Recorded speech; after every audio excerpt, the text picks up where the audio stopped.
It's a pleasure to be here. Thank you, Professor Transmen, for the invitation, and it's a great honor to give this lecture. This is sort of the program I wanted to go through for you guys today. So to begin with apologies to the few of my colleagues who are really experts in quantum physics in the audience, I will try to sort of give a layperson's introduction to some of the special aspects of the quantum world with almost no math, I promise. So this very interesting idea that sort of physicists finally discovering information theory and realizing that the quantum world may allow us to process and store information in a completely different way. And then, as mentioned, I'd like to give you a little bit of a flavor of the kind of research we've done on these superconducting devices, and indeed the very surprising thing that now we can make man-made sort of millimetric scale artificial devices in the laboratory and do many of the sort of long-standing Gedanken experiments in quantum physics and really begin to use these things for practical systems. And I'll talk a little bit about the outlook for the future, and we can save some of the discussions of supremacy and so on for the Q&A. So this is just a little graphic to put you in the mood. We're going to talk about weird and spooky things. But the point is in quantum, the rules are different. They're very unfamiliar to us and our experience with the macroscopic world. And the first kind of key ingredient, I'm sure you've all have heard this word, is the idea of superposition, which means that a quantum system, even if it has two very distinct states that we can tell apart, can also coexist in both of those states at the same time. And a kind of very canonical version of that is this famous twin slit experiment. So it's maybe not surprising if I have two openings in a harbor and there are waves coming in, or if I do this with kind of classical light, that if I have two slits here, they might make not just a shadow on the other side, but fringes. But of course, that's not what we expect in the classical world. If we would send billiard balls or bullets from a gun or something through a wall with two openings, we would expect just to see two spots corresponding to whether you went through the upper slit or the lower slit. But indeed, if we perform this kind of an experiment with quantum particles, whether they are photons, particles of light, or massive particles like electrons, atoms, these experiments now have been done and interference patterns seen with molecules of C60 having 60 carbon atoms inside, and even with small pieces of DNA. And really, in the quantum world, we say, well, if it's possible that the particle impinges on each of the slits, it will have gone through both. And the signature that it goes through both is this interference pattern, which shows that there's been coherence. And we're going to talk a lot about coherence in this talk. So just to sort of help you understand how strange this is, though, we really mean when we talk about a superposition that each and every particle goes both ways. It's not that some of the time it went through the top slit, some of the time it went through the bottom slit. It really goes through both. So there's a little movie here from a colleague of mine at Princeton. It's a bit faint, so just bear with me. It'll get a bit brighter as it goes along. They're just performing this twin slit experiment, but doing it with a camera on the other side, a detector that's counting individual photons click by click. And indeed, because we have the two slits, we see these interference fringes. Now here's the weird part. This is just them turning off the averaging. And they can do this experiment, and you can do this experiment as well, it's an undergraduate lab experiment, and turn down the intensity of the light further and further and further, until eventually there's only, let's say, 1 photon per millisecond going through the apparatus. But it takes it only 10 nanoseconds to fly from the left to the right of the apparatus. So we're really forced to understand that the photons aren't interfering with each other, they're interfering each of them with themselves, because there's never more than 1 photon inside. Okay? So really, this is what superposition means. Now, that's just sort of a view of the thing at early stages, and then as you acquire these clicks, you see the fringes appearing. The other really special thing about the quantum world is that measurement plays a very important role. If we have a superposition and we measure it, we're going to change that state. And the canonical example of a quantum measurement is this famous experiment of Stern and Gerlach.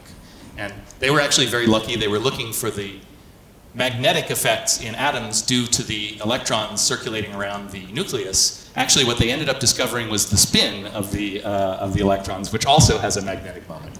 But basically, they used silver atoms which you can think about as just little teeny elemental versions of bar magnets with a north and a south pole. And by the way, a spin like this is our first example of a simple quantum bit or qubit. So here's the way the Stern-Gerlach experiment works. You start with a source, which is just a thermal oven, and it generates a beam of these silver atoms. And of course, because it's just an oven, the magnetic orientation of these atoms coming out of the oven is just going to be completely random.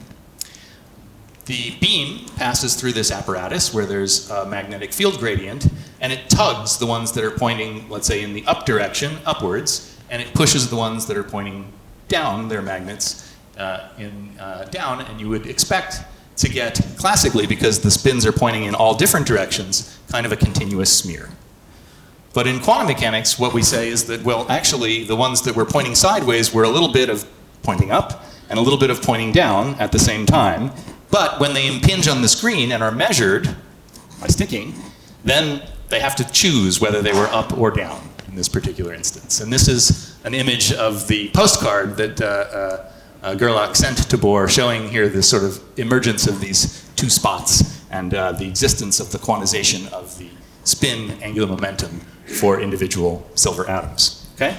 So measurement is very important. It's going to change things and it's going to destroy superpositions by forcing them to choose. And this is supposed to make your head hurt a little. Here's the most math. We say, okay, the state of one of these qubits or silver atoms or spins, it can be up or it can be down.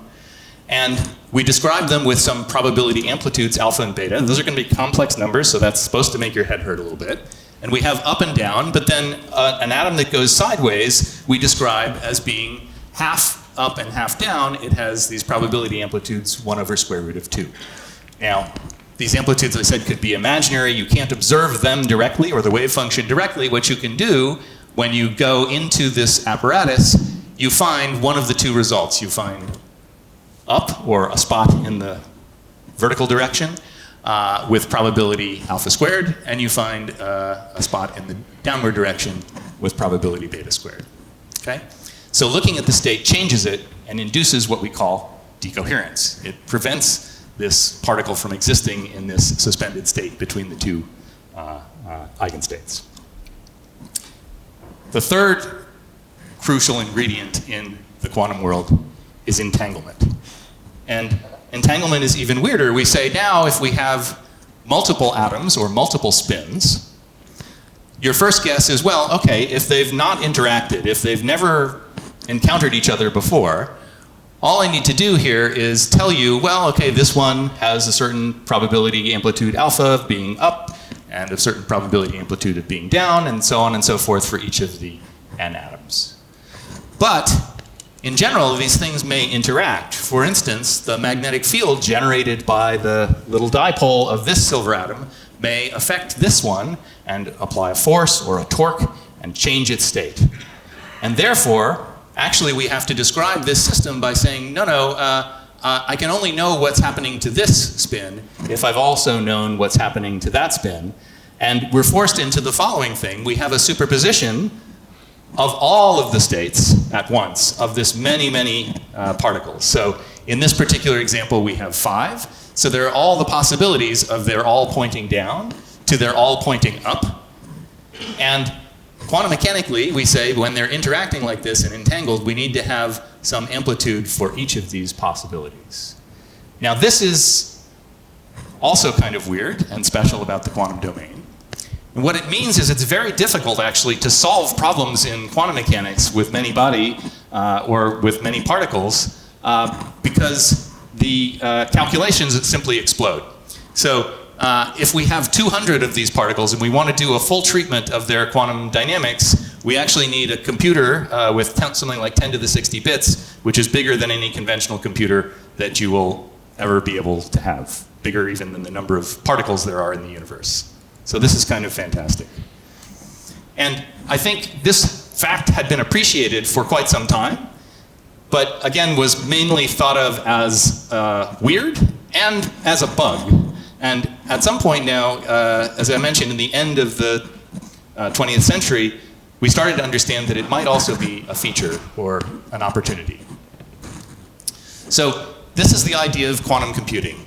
The simple paradigm is I take the classical bits, which are 0 and 1, and are very powerful because I can use them to represent, you know, an email or an image or any kind of information just by stringing together a lot of zeros and ones. And today, with integrated circuits and all of our modern technology, which is of course based on quantum mechanics that tells us how we can use semiconductors versus metals and the like, we can make, you know, very massive and very complicated machines that manipulate these classical bits.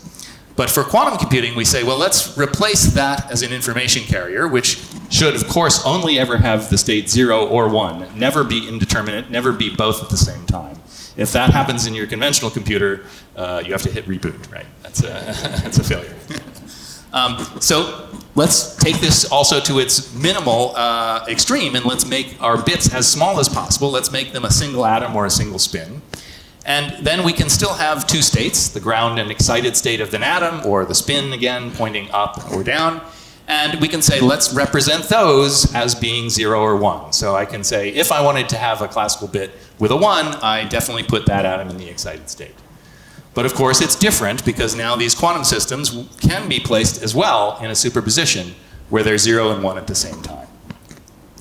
And again, what this means in the kind of informatic sense is if I want to imagine some collection of these quantum objects, of these qubits, in a general entangled state, then I'm actually able to manipulate and create something which is exploring all of these possibilities, from all zeros to all ones, and everything in between. And of course, the number of those permutations, again, is growing exponentially as I increase the number of bits. So for every bit you add to a quantum computer, you double the complexity of simulating that problem classically on a conventional computer, and you also, in a quantum computer, double the power of it for certain kinds of calculations. Okay. Another way of just saying this is that basically we can store in a quantum register composed of n entangled bits all of the 2 to the n possible configurations. And so the amazing thing here is that for some kinds of calculations, right, we can actually have the possibility of doing this thing in a massively parallel way by employing these unique and very characteristic features of the quantum world. So what might we use those for? Well, the original killer application, if you like, was the discovery by a mathematician at Bell Labs and now at MIT named Peter Shor. And he found that he could, in principle, use this quantum effect and entanglement to find the factors of a very large number and break it down into its primes in a way which was exponentially faster than could be done on a conventional computer. And that really set people on their ear a little bit. It was assumed, first of all, that in general in computing, the difficulty of a problem is just related to what the calculation is and not to what the nature of the hardware is, whether it's classical or quantum. But Shor disproved that, in essence.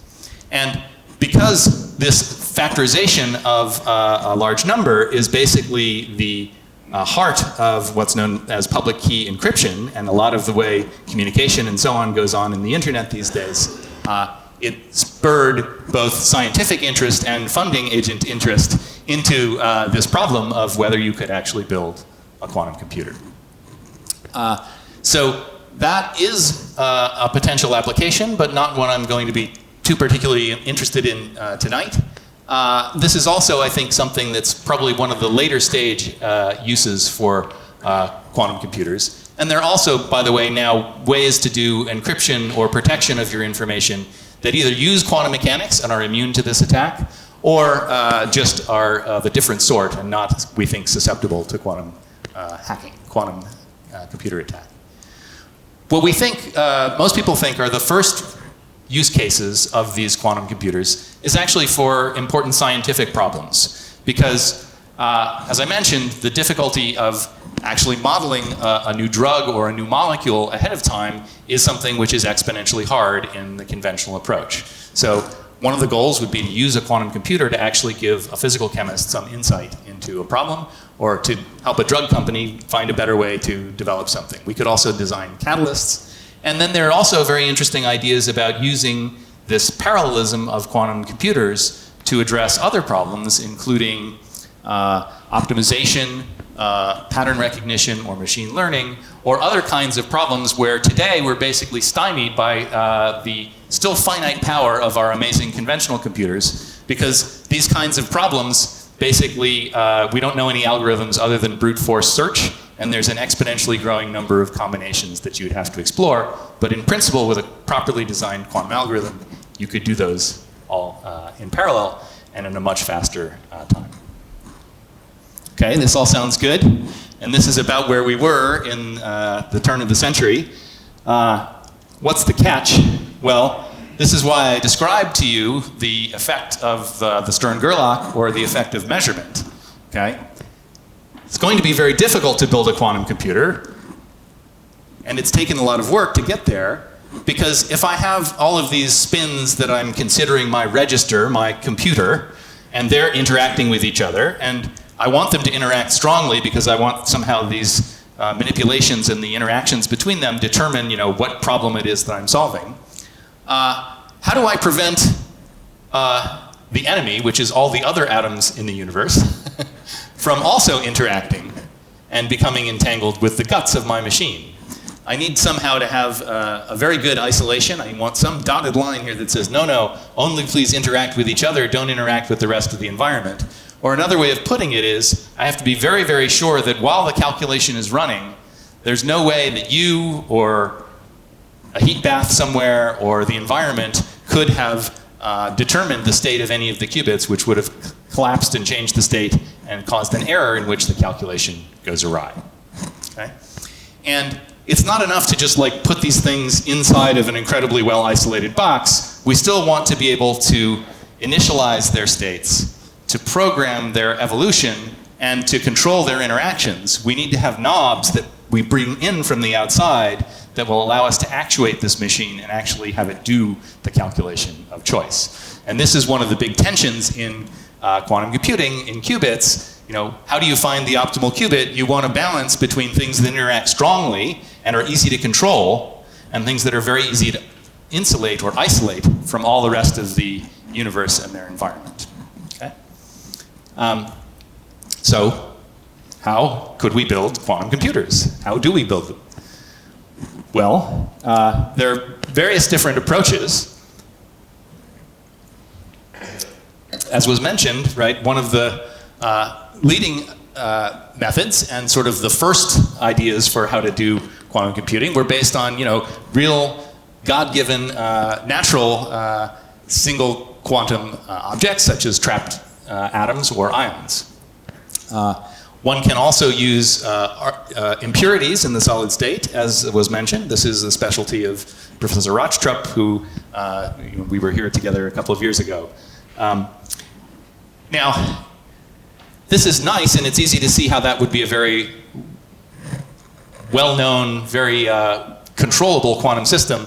But exactly how do you wire up lots and lots of these individual atoms into some kind of complicated system that you would resemble a computer and that would be programmable from the outside? So the other idea, right, is to say, well, no, we should take something which is already some sort of an electronic device, which we can fabricate in different ways. We can make large-scale things. We could make semiconductor devices out of silicon or other materials in which we try to trap individual free electrons and maybe manipulate their spins. This is something that is done, but is proving to be rather difficult. And we could also try to use superconducting circuits, which is sort of where, as was mentioned, we picked up the story. I was fortunate enough to be sort of starting my lab in 1998, just when the excitement about Shor's algorithm had hit, and people were really excited about this idea of how shall we make artificial atoms or man-made kinds of qubits.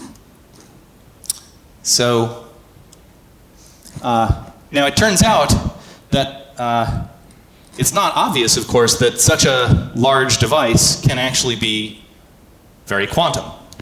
And in the 1980s, various people, especially Tony Leggett, Nobel laureate at University of Illinois for superfluidity, wrote a series of papers kind of speculating about, well, are there some intrinsic limits to the size scale or the complexity, or this is kind of the challenge, is what is the metric you use to say, well, okay, one atom is clearly small, but you know, how do we count the size in the right way? But he was basically saying, well, are there limits to quantum theory, and are there limits to how large a device we can have that can be placed in and maintained in a superposition? Sorry, it's popping a little too close. Oh, you want some up? There we go. Better? Okay.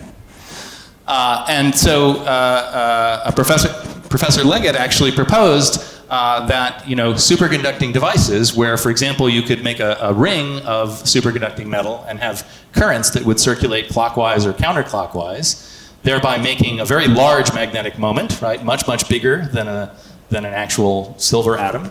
And he just posed the question, can it be made to superpose, and will there be some new phenomena that we observe, or some ways in which the superpositions break down just due to the fact that this is such a large device? And those of you with sharp eyes can sort of see what he's drawing there at the board. It's a little bit faint, but it's the famous torture of a feline inside of a box, as proposed, or first posited by our friend Erwin Schrödinger. So the famous Schrödinger's cat, and actually Schrödinger was using this to sort of explain or call out the discomfort that he and many other of the pioneers of quantum theory had with all of these rules that arose. You know, superposing a spin that's both up and down, that's okay. But in Schrödinger's thought experiment, he says, well, if the atom changes its state, there's like a decay or something, it releases poison gas, and it will kill an actual cat. And quantum theory says, well, until we open the box and we can tell whether the atom has decayed, the poison has been, the poison's been released, and the cat has been killed, it's actually simultaneously in a state of alive and dead. And this kind of runs very counter to our intuition, right? We don't decide to go to the Harnack Lecture and also not go to the Harnack Lecture. We don't sometimes make it across the street and sometimes not, because at our size scale, right, there are many measurements, many interactions with the environment that are basically collapsing the state and keeping us from observing the intrinsic, yeah, okay, let's switch over to that. So, you know, basically Schrödinger was proposing this because our intuition says this is nuts, right? And the reason for this, right, is, well, there must be some way, even before you lift the box, that we know if the cat is alive or dead. If there's air in the box, it's breathing or it's not, right? There's going to be more CO2. So in this kind of thought experiment, right, it's clear that because this thing is very large, it's also interacting very strongly with the outside world. But really, it's not the size that counts. It's the interactions, or whether you can control whether someone is actually able to detect the state. So this is a cartoon. It comes from a paper and a lecture by Wojciech Zurek, one of the also thought leaders early on in decoherence. And it shows a little cartoon, and here's a Schrödinger cat being alive and dead, and there's the quantum world over on this side, and there's the classical world over on this side. And this gentleman is, of course, Niels Bohr, and he's saying, well, what determines whether you go onto the classical side or onto the quantum side, and where you remain, or where this boundary is sort of how quickly you can measure, or how quickly someone can measure the state. Okay?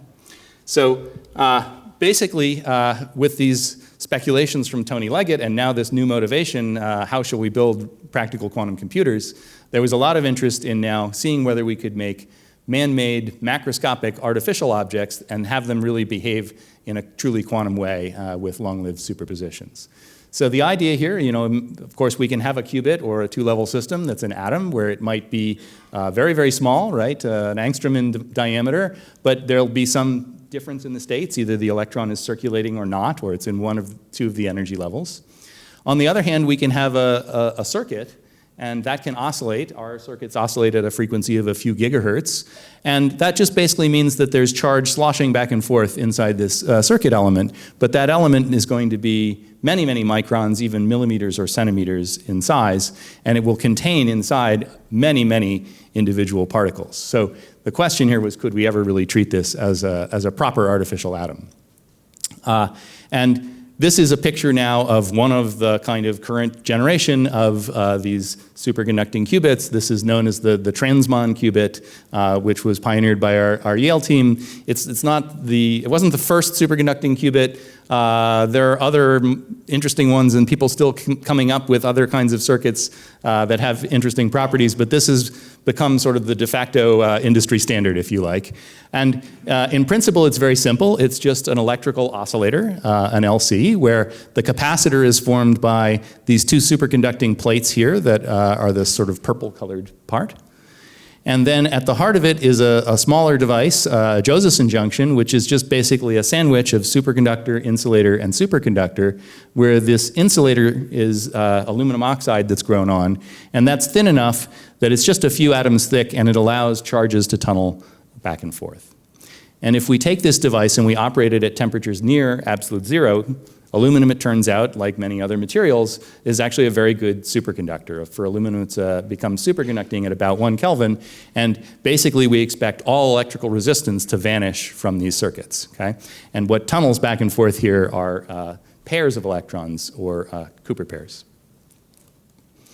Now, what are the states in this device? Which, by the way, I should have brought something maybe to show, but if you have one of our chips, you can actually almost make out one of the qubits with your naked eye, right? It's several hundred microns on a side. It's really quite large. And as I mentioned before, even though it's a thin metal film, its volume is quite big as well, and it contains something like 1 trillion actual mobile conduction electrons inside, okay? But through the miracle of superconductivity, these are all paired up and they act kind of collectively, and the charge is transferred back and forth.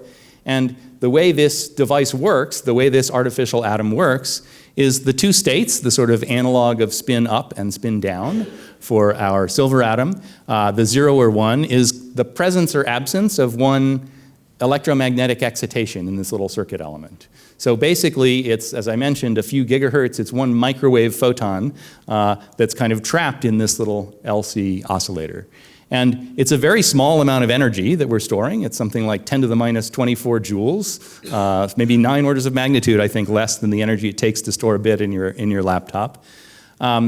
And what's amazing, though, is that it is really sort of a macroscopic thing. If you imagine going in and somehow having a voltmeter, which you would use to measure this device, when it's in its up or in its down or its excited state, these electrodes here are oscillating back and forth with a little voltage that's about a microvolt. And so a microvolt across 2 nodes in a circuit that you could actually imagine going in and probing, actually when we characterize these devices at room temperature, just bring in some fine needles and touch them. Can't do that when it's quantum coherent, and you can't do that when it's at millikelvin temperatures. But you can touch these things, you could connect a voltmeter, and in principle you could just measure this macroscopic, easily detectable microvolt of oscillation. Okay, so what we had to do along the way is, in addition to developing the techniques for building these circuit elements, was the techniques for measuring them. So it involves dilution refrigerators to go to very low temperatures, both to realize the superconductivity that we need to remove dissipation and to remove the possibility of spurious measurements being made on our qubit. We had to, as well, develop techniques for being very, very sensitive and making measurements at this incredibly tiny signal level. So there's a lot of work on both the control systems and microwave electronics and on the detection schemes and the readout. And amazingly enough, these things work very well now as superconducting qubits or as artificial atoms. And so here's an example of the kind of experiment we do. It's a familiar thing from nuclear magnetic resonance or in atomic clock experiments that are the heart of GPS, for instance, but done now on a single one of these artificial atoms.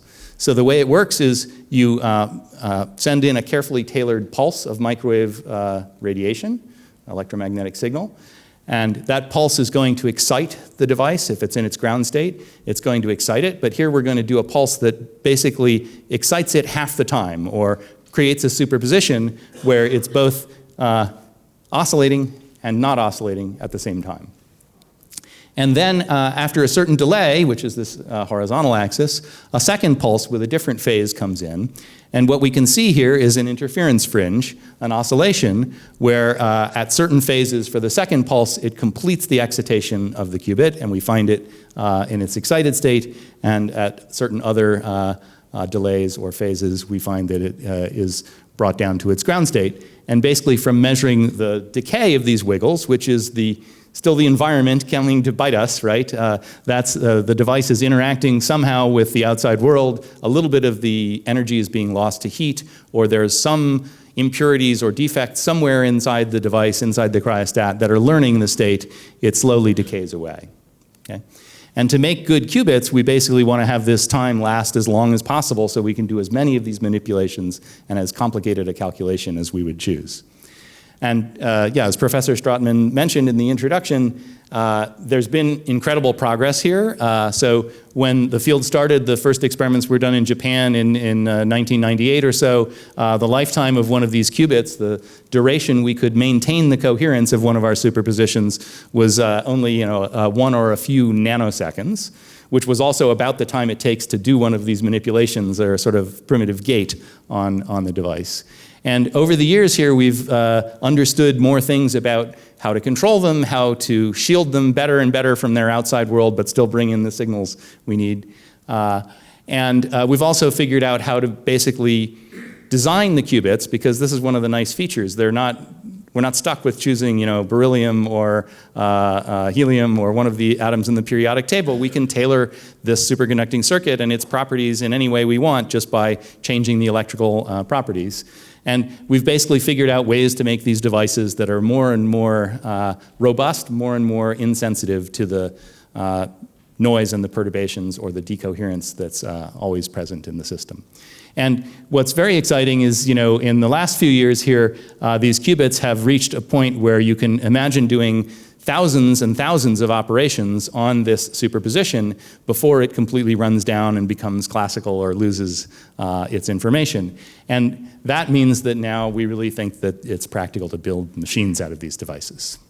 So yeah, indeed, this kind of paradigm of superconducting quantum circuits, or circuit quantum electrodynamics, because you can do things like have a qubit here on a chip and a qubit here on a chip, and have a microwave photon that flies along one of these transmission lines, serve as a quantum communicator of information and entangle things even though they're centimeters apart on a chip. There's huge advantages, of course, also in the fact that we don't need exotic lasers and things to control them as you would for real atoms. And really also that these challenge has been taming the very strong interactions that these devices have, but that's also a power for a quantum computer, because the more strongly we can make them interact with each other, the faster the clock speed of this quantum computer. So let me show you some quick examples of things that we've been able to do with these. Here's one of my colleagues, Michel Deveray and Steve Gervin, who've been my partners in crime and great collaborators and colleagues in doing all this sort of stuff. So we made some simple circuits which had 2 qubits, and in 2009 we could perform the first ever quantum algorithm in a solid state or electronic device. And the algorithm we did was known as Grover's search. It's one of the known algorithms out there which is accelerated. It's not exponential, but it's accelerated by doing this in a quantum way. And sort of what we could do with 2 qubits is we could have 4 possible outcomes or 4 possible locations. And the game we're playing here is to find the special location. It's like a card game you see on the street sometimes, where you're trying to find amongst all the black cards, there's one red card. Okay? And classically, by the time you've guessed 3 times wrong, you definitely also know. So it takes 2 1/4 guesses on average. And in this little device, 80% of the time, back in 2009, we could find the correct location for the special element in this array on the very first go. So it was an example of using entanglement and using superposition to get the first speed up in a kind of quantum algorithm. Okay, so you may say, well, I don't get it. What's that good for? As I said before, one of the real use cases that people are excited about are applying these things for intractable problems in other areas of quantum science, for example, in calculating the electronic structure or the vibrational structure of new molecules and the like.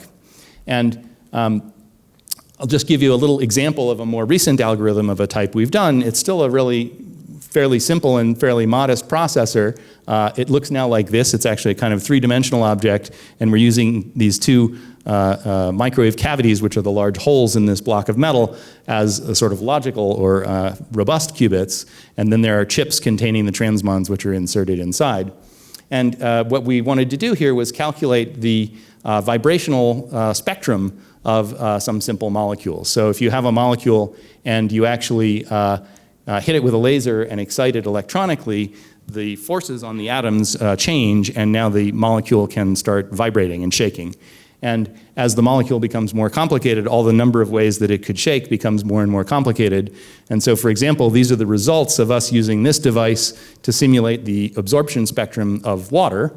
And each of these peaks corresponds to making a particular transition here. It's a photo ionization of water. And all the many different modes that it could arise in. And okay, so this is a calculation which is in principle quite difficult to do on complex molecules. Now, still for water, this particular calculation with all the approximations we also made in our quantum hardware, you can still do it on a conventional computer, so we can check the result. But the real goal here, again, is to get to the point where quantum hardware, even if it's only slightly more sophisticated than this, can really give us insight into problems that we otherwise couldn't calculate. So let me just take a few minutes here to kind of talk about some perspective for the future. What I say these days is that we have the science in hand to know that it's possible to build useful machines out of these kind of solid state technologies. And that's quite a remarkable thing. When we started on this 20 years ago, that was the hope, but we never actually dreamed that it would happen so rapidly. There's still a lot to do. This little diagram here is just trying to indicate that the science never stops. So we're always making, let's say, better single physical qubits. There's also really new and interesting physics or computer science or things in between that we now can access given the capabilities that we have in the lab and our understanding. So for instance, a lot of the research we do now at the university is on creating what are called logical qubits. This is a remarkable idea that I don't have time to explain to you this evening, but so far I've said, measurements are very bad. Measurements always induce decoherence, they project your state, they make the superpositions go away, and they erase your quantum information. It turns out, and this was, by the way, a discovery of Peter Shor in 1995, it was really an annus mirabilis for him, it is possible to do something called quantum error correction, and we can encode one bit of quantum information, one superposition, distributed amongst a collection of actual multiple atoms or multiple physical qubits.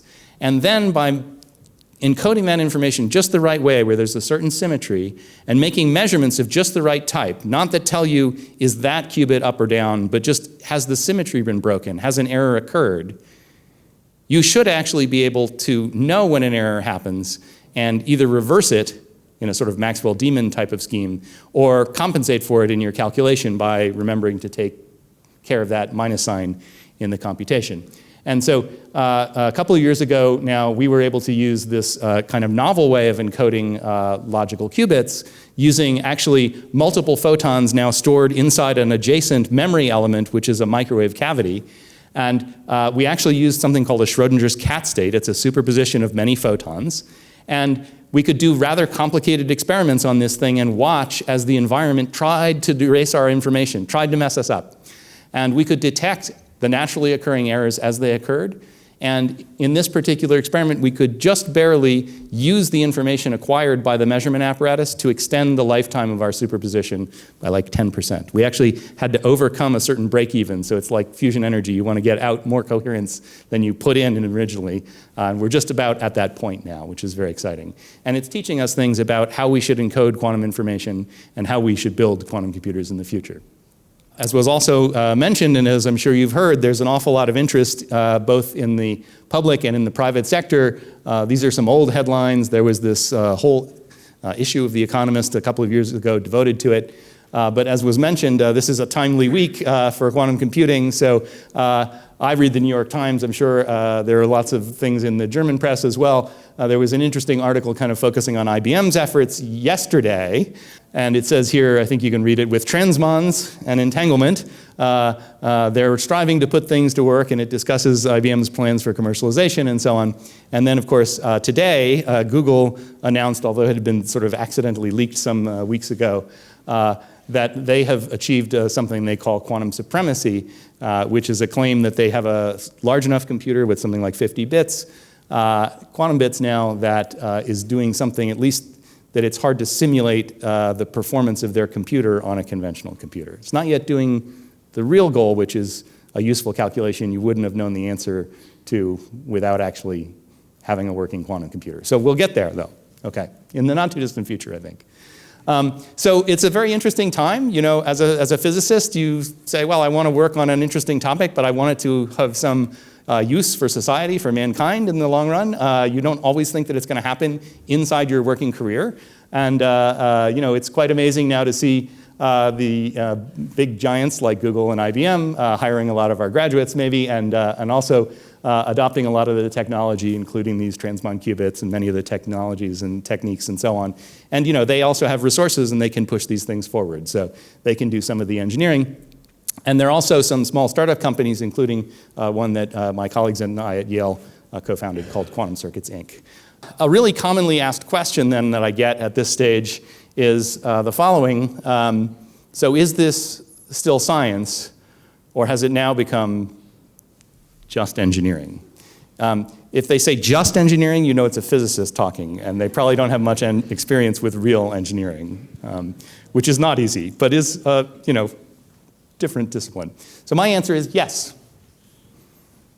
Superposition. But in reality, right, when something begins to develop potential applications, when it becomes a practical and an applied discipline, it doesn't mean that the science ends. When we started having steam engines, we didn't stop thinking that thermodynamics was a worthwhile thing to investigate or to teach. Yeah? So, you know, today there's still lots of really interesting fundamental science. There's also kind of really an interesting amalgamation or convergence of many different fields, you know, from material science, nanofabrication, complicated electronics and control systems, all sorts of these things, and information theory coming together to maybe start new disciplines like quantum computer science, which is what our interdisciplinary institute, the Yale Quantum Institute, is trying to foster. And you know, there's lots and lots of really interesting questions in this area in between here that now we can address, like what is the architecture for a quantum computer supposed to look like? How do we do this error correction? What are the first use cases? And all of these sorts of things. So I think it's an incredibly gratifying and incredibly exciting time to be in the field. And you know, people want to ask also about predictions for the future. So on the left here is a mid-20th century computer, the ENIAC. Was one of the early all-electronic computers. We were building electronic computers at the time because we just knew they were way faster than slide rules. And the main use case that the ENIAC was intended for was calculating artillery aiming tables more efficiently. We didn't anticipate PowerPoint, e-commerce, a supercomputer in your pocket. So, okay, maybe it was a mixed blessing. But in any case, and predictions are very difficult, especially about the future. So here's one from Popular Mechanics in 1949, and it posits that eventually you might get down to only 1,000 vacuum tubes and say a half a ton for the computer, okay? So, you know, I guess the question is, where will we see in the next couple of decades quantum information go?